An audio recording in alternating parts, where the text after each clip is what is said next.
I've learned a lot over the 4 decades of health and fitness and being in the trenches with the greatest in the world. And one of those things I've learned a lot more about and how to build better muscle is nutrition and how it has changed over the decades.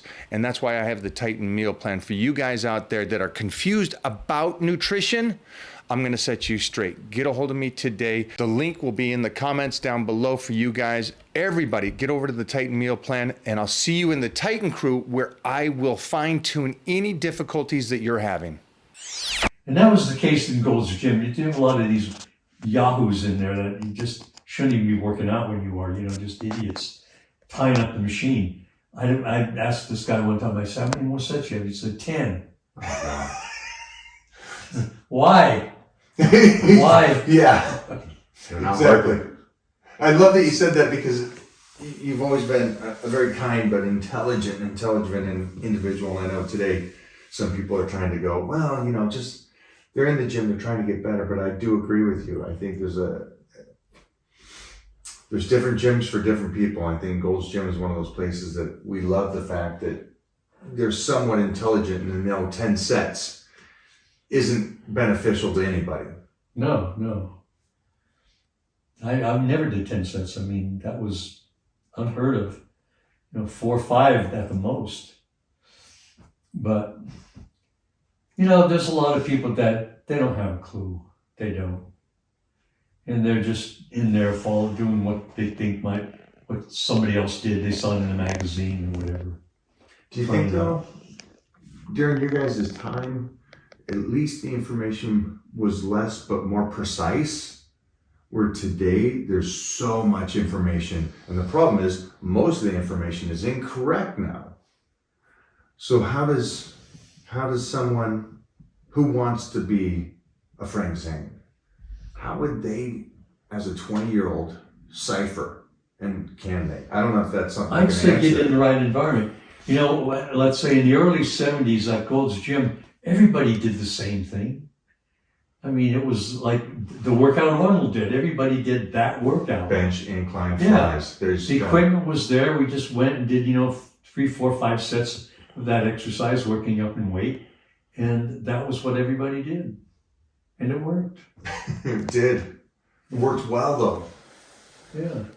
So you see these legendary photos of groups of guys together just kind of doing, it's a impromptu photo, not staged or anything. And it makes me think of the energy in the gym. Like, I don't think that energy really exists anymore. It does with Mike, and I think Mike's trying to really create that, having people around, and it's fun, it's uplifting, everyone's encouraging each other. There's a lot of trash talk going on. Do you think that bodybuilding has changed that much from then, which I think, and Mike also agrees with, is the golden era, right? The best time. I don't know, because I'm not in gyms. I'm not there anymore. I just know my attitude always was I internalized everything. I never really wasted energy and gave it out and tried to psych everybody up. I always was internal with everything I did. And basically that's how it worked for me. But there was a camaraderie, or it seems to us that there was a friendship, but you also wanted the best out of everybody else, because you don't want to beat them when they're not at their best. You want to beat them because you're at your best and they're at the best, and you beat them and go, I got you. Anymore. That's awesome. Yeah, I don't think you even realize how much the world of health and fitness respects you and idolizes you. I don't.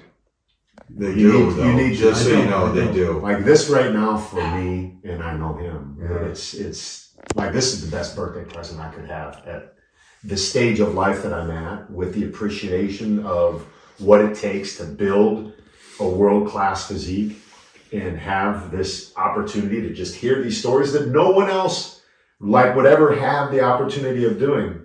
Yet with the technology we have today, everybody's going to get the benefit of it. So you got two fans like geeking out right now, and I'm going to leave with a photo signed by the man himself. So you're going to get a gift. See, I don't feel that way. I really don't. And it's reinforced by my wife.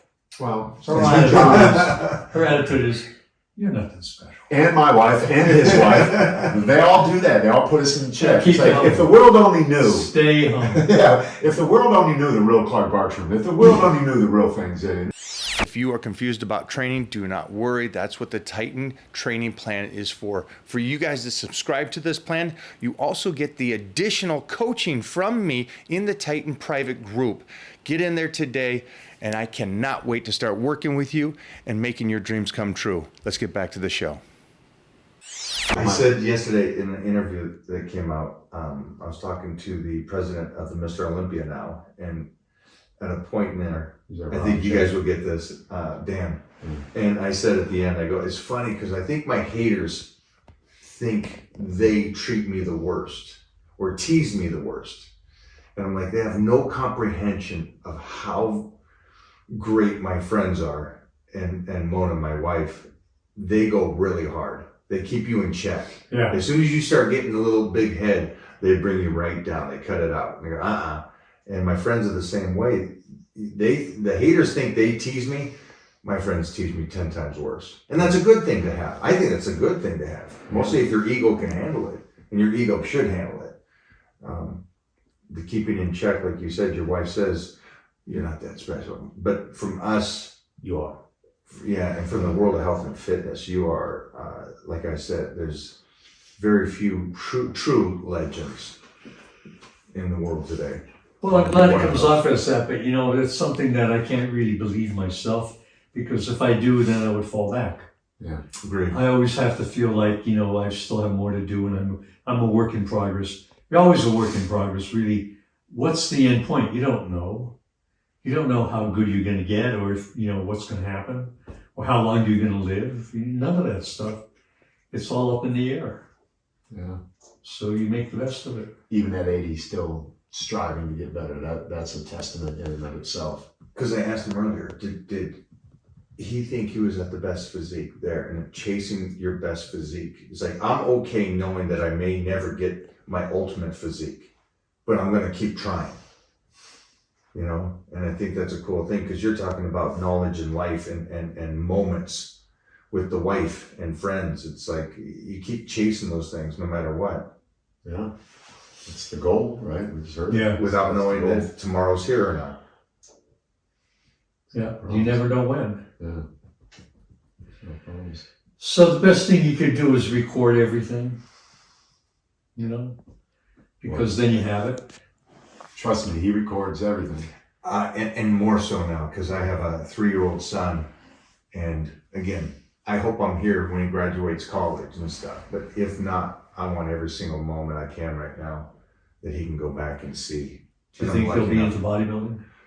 Well, I'm going to show you a picture of him because he's an absolute freak. He's 3 years old. He's 4 feet tall already and 56 pounds. Well, the one of me It holding is- him, they posted today, he's so long, I'm holding him, and it's funny. He's got a lower chest. I was looking at pictures of me at 12 and 13, and people were saying I was on drugs at 11, 12 years old. And I'm like, all right, whatever. He's 3, and Arnold said a couple months back, he goes, why do you Photoshop your child's photos? And then my wife Mona shows him the video, and he goes, okay, with Eastern Bloc woman, you have child like this. Because he's an absolute freak. He is, He's got the shoulder delta at 3. He had it at a year old, but he had shoulder delts, lower chest, calves, and hamstring. And he's got that glute dimple on the side, where it's like athletic. He's got your genes. Me and Mama. Now his wife is exceptional. She barely works She won Miss out, Universe too. 5'8", just, Yeah. There you go. yeah. We changed the DNA. We got that. He's a better version of both of you. Exactly. And I don't know what he will do. I know that a lot of kids don't take to what the father does, but then you got her going into the gym there at the house and deadlifting 315. And he goes in and goes, Mommy, I want to help. And so he kind of lifts up with her and stuff. So it's interesting to see. That's all he's got to do is witness. That's all. I mean, that'll work. You just have to set the example and don't force him into anything. Yeah. I never really had any role models when I was growing up. Certainly not my father. I knew my father had a good physique, but basically it didn't last. I mean, he died at 57 from smoking cigarettes and drinking like 6 quarts of beer a night. But he was a hard worker. But you know, the physical fitness thing was not there for him. Because where you grew up, it was very blue collar. Yeah, it was I all mean, blue collar. hardcore. Mostly then. Yeah. Northeastern Pennsylvania, there was There's no nothing more blue. bodybuilding. No bodybuilding. What did he do? My father? Yeah. He was an electrician in the mines. Jeez. It was coal mining. It was a Yeah. big coal mining area. And he said he only works when things break. What city? Near Wilkes-Barre, Okay. Kingston, Edwardsville is where I grew up. Yeah, I'm in northeastern Ohio, so I'm in Canton, so I'm right there next to PA. So I'm very familiar. People were very unenlightened. They What really do were. you mean by that? They didn't have a clue. It was coal mining. That was it. Yeah. Within the bubble, man. It was just Yeah. work. Well, their parents were coal miners. The guys are basically, they're either good athletes and football stars, or they're out drinking all the time. You know, and there really wasn't any kind of in between. There are very few people who were interested in bodybuilding. A handful. There was a guy who had a gym, he had a restaurant too. We used to go there, and there was about 5 guys that trained there. And this guy was like the hero until I came along. And that was about it.